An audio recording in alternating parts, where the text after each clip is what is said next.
అమృతం లాంటి తల్లిపాలు పసిపిల్లలు రోగాల బారిన పడకుండా రోగ నిరోధక శక్తిని అందిస్తాయని మంత్రి సంధ్యారాణి అన్నారు.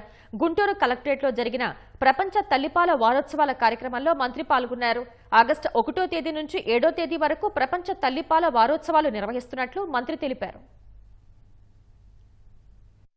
గౌరవ ముఖ్యమంత్రి వర్యులు నారా చంద్రబాబు నాయుడు గారు మా స్త్రీ సంక్షేమ శాఖలో ఏ కార్యక్రమమైనా సునిశ్చితంగా పరిశీలిస్తున్నారు.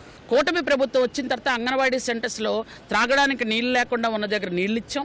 అలాగే అక్కడ టాయిలెట్స్ ఎక్కడ లేకపోతే అక్కడ కట్టాం. అలాగే పిల్లలకి ఆట వస్తువులు, బెంచెస్, టేబుల్లు, చైర్స్ అన్నీ ఏర్పాటు చేసాం. ఒక్కొక్క సెంటర్కి ₹1,00,000 ఇచ్చాము అని అంటే మీరు అర్థం చేసుకోవచ్చు కూటమి ప్రభుత్వంలో చంద్రబాబు నాయుడు గారి ఆధ్వర్యంలో ఎలా చేస్తున్నామని. కాబట్టి ఈరోజు తల్లిపాల వారోత్సవాలు కూడా అప్పుడే అంటే కొత్తగా తల్లులైన వాళ్ళకి ఇట్లాంటి విషయాలన్నీ తెలియదు. కాబట్టి ప్రతి సంవత్సరం ఇది చేస్తూ వాళ్ళకి చెప్పడమే ప్రధాన లక్ష్యం. తల్లులందరూ ఆరోగ్యంగా ఉంటేనే సమాజం ఆరోగ్యంగా ఉంటుంది, రాష్ట్రం ఆరోగ్యంగా ఉంటుందని మా అందరి తాలూకా లక్ష్యం. అక్కడ అంగన్వాడీ టీచర్లకు ఏవి కష్టం ఉందో మేము చూసుకొని ముందుగానే చేస్తున్నాం. గత 5 సంవత్సరాల్లో జరిగినటువంటి విధ్వంస పాలన నుంచి తేరుకుంటున్నాం.